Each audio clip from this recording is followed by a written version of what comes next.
நண்பர்களே, இன்று முருகன் பற்றிய முருகன் 14 ஆவணி சிறப்பு வழிபாடு. இந்த வீடியோ உங்கள் வாழ்க்கையில் நிஜமான மாற்றத்தை கொண்டு வரும்.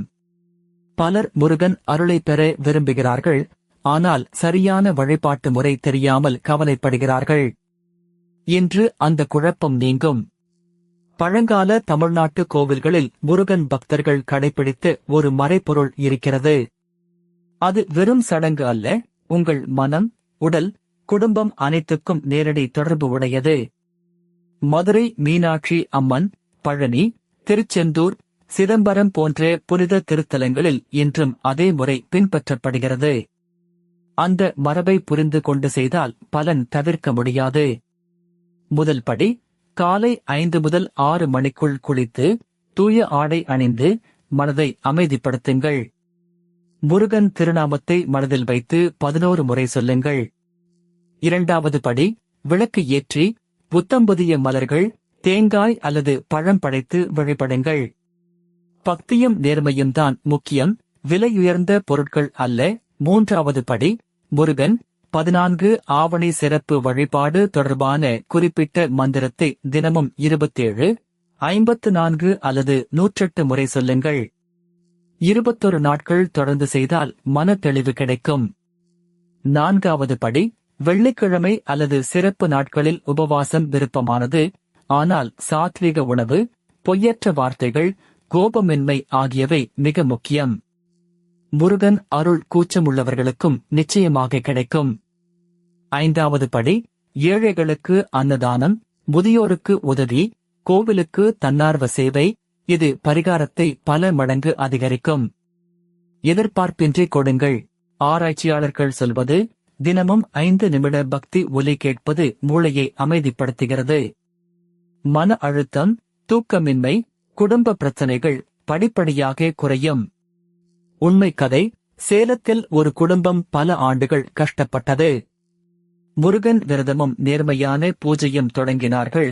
வியாபாரம், உடல் நலம், மன அமைதி மெல்ல மெல்ல மேம்பட்டது. இன்னொரு கதை, கோயம்புத்தூரில் ஒரு இளம் தம்பதி குழந்தை வரம் வேண்டினார்கள். கோவில் மரபை பின்பற்றி கைமாறு எதிர்பாராத சேவை செய்தார்கள். மாதங்களுக்குப் பிறகு அவர்கள் மனதில் ஆழமான அமைதியும் புதிய நம்பிக்கையும் தோன்றியது. தவறான நம்பிக்கை மற்றும் உண்மை, அர்ச்சகர்கள் மட்டுமே சரியாக வழிபட முடியும் என்பது தவறு. இதயத்தில் இருந்து வரும் பக்தி போதுமானது, முறை நேர்மையாக இருந்தால் போதும். மற்றொரு தவறான நம்பிக்கை, ஒரு தவறு எல்லாவற்றையும் பாழாக்கிவிடும் என்பது தவறு. முருகன் கருணை கடவுள்.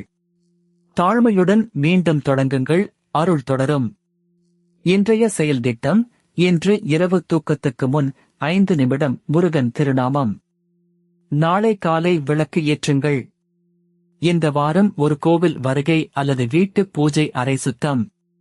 பக்தர்கள் சொல்லும் பலன்கள், தைரியம், மன தெளிவு, கடன் தீர்வு, திருமண நல்லிணக்கம், வேலை வாய்ப்புகள், உடல்நல நிலைப்பாடு. நேரம் ஒவ்வொருவருக்கும் மாறுபடும், பொறுமையுடன் நம்பிக்கை வையுங்கள். தடைகளுக்கான பரிகாரம், சனிக்கிழமை எண்ணெய் விளக்கு ஏற்றுங்கள்.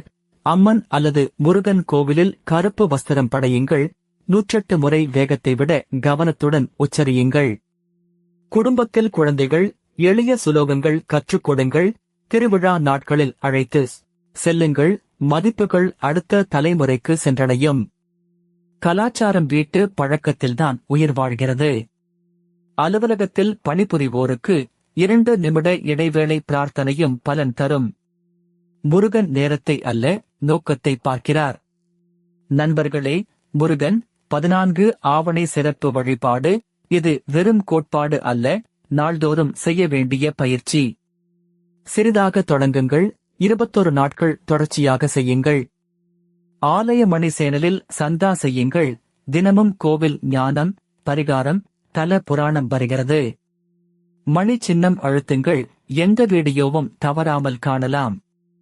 கீழே உரையிடுங்கள், உங்கள் சொந்த ஊர் கோவில் பெயர் எழுதுங்கள். அடுத்த வீடியோவில் அந்த திருத்தலத்தின் சிறப்புகளை பார்க்கலாம். இந்த வீடியோவை குடும்பத்தினருக்கு பகிருங்கள். ஒன்றாக வழிபட்டால் பக்தி மேலும் வளரும். முருகன் திருவடியில் நம்முடையவர்கள். முருகன் பக்தி பாதையில் பொறுமை மிக முக்கியம். முருகன் 14 ஆவணி சிறப்பு வழிபாடு நாள்தோறும் நினைவு கூர்வது மனதை வலிமையாக்கும். இந்த நம்பிக்கையை விடாதீர்கள். முருகன் பக்தி பாதையில் பொறுமை மிக முக்கியம். முருகன் 14